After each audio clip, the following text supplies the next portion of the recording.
Assalamualaikum warahmatullahi wabarakatuh.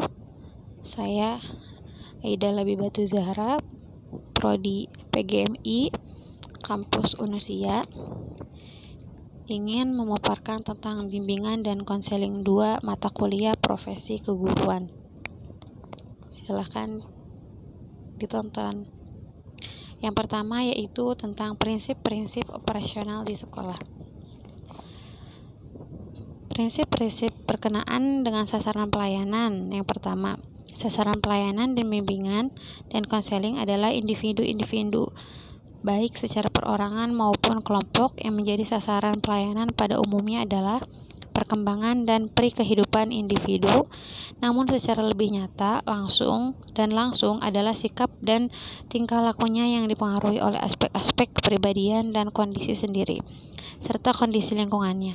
Sikap dan tingkah laku dalam perkembangan dan kehidupan itu mendorong dirumuskannya prinsip-prinsip bimbingan dan konseling, yaitu yang pertama, bimbingan konseling melayani semua individu tanpa memandang umur, jenis kelamin, suku, agama, dan status sosial ekonomi.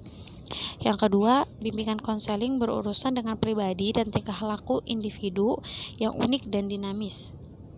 Yang ketiga, bimbingan konseling memperhatikan sepenuhnya tahap-tahap dan berbagai aspek perkembangan individu.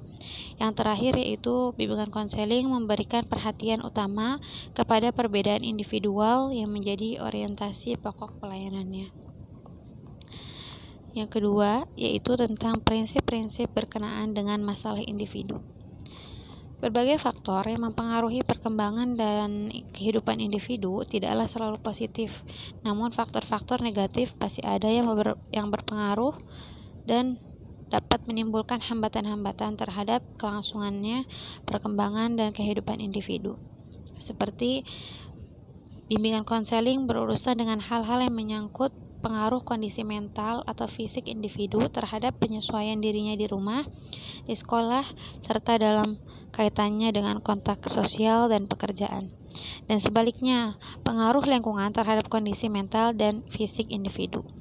Yang kedua yaitu kesengajaan sosial. Ekonomi dan kebudayaan merupakan faktor timbulnya masalah pada individu yang kesemuanya menjadi perhatian utama untuk pelayanan bimbingan konseling. Selanjutnya yaitu prinsip-prinsip berkenaan dengan program pelayanan. Yang pertama, bimbingan konseling merupakan bagian integrasi dari proses pendidikan dan perkembangan. Oleh karena itu, bimbingan konseling harus diselaraskan dan dipadukan dengan program pendidikan serta pengembangan peserta didik.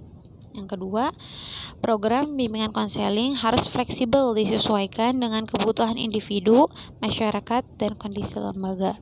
Yang ketiga, program bimbingan dan konseling disusun secara berkelanjutan dari jenjang pendidikan terendah sampai tertinggi, bukan karena kemauan atau desakan dari pihak lain. Selanjutnya yaitu asas-asas bimbingan dan konseling. Berikut macam-macam asas-asas bimbingan dan konseling. Yang pertama, asas kerahasiaan.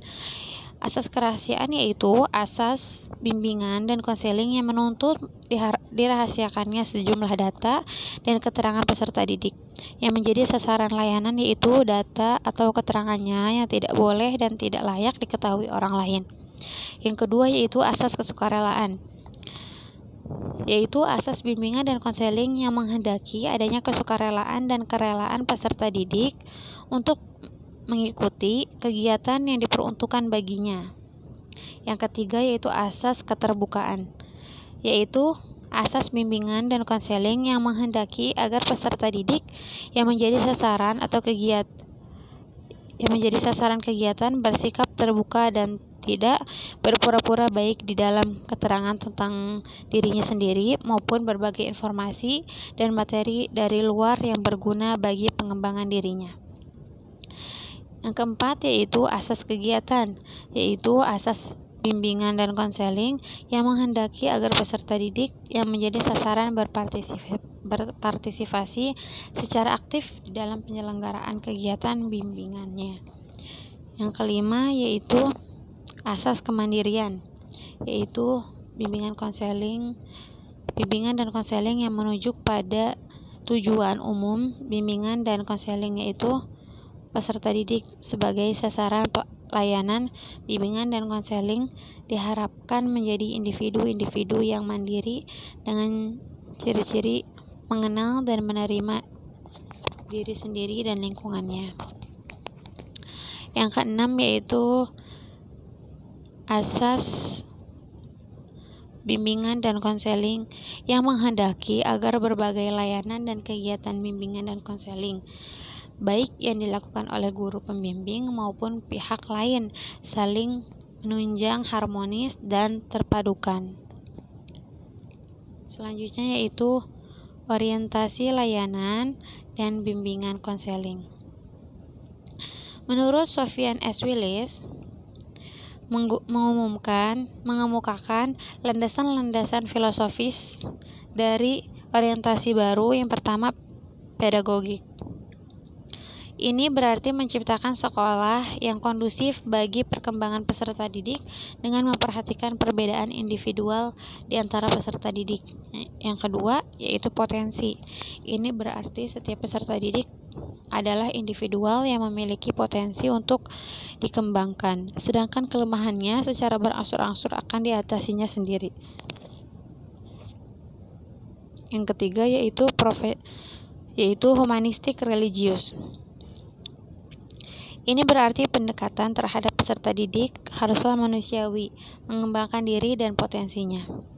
Yang keempat yaitu profesional. Profesional ini berarti proses bimbingan dan konseling dilakukan secara profesional atas dasar filosofis yang berpengetahuan dan berketerampilan berbagai teknik bimbingan dan konseling. Selanjutnya yaitu kode etik dan bimbingan dan konseling.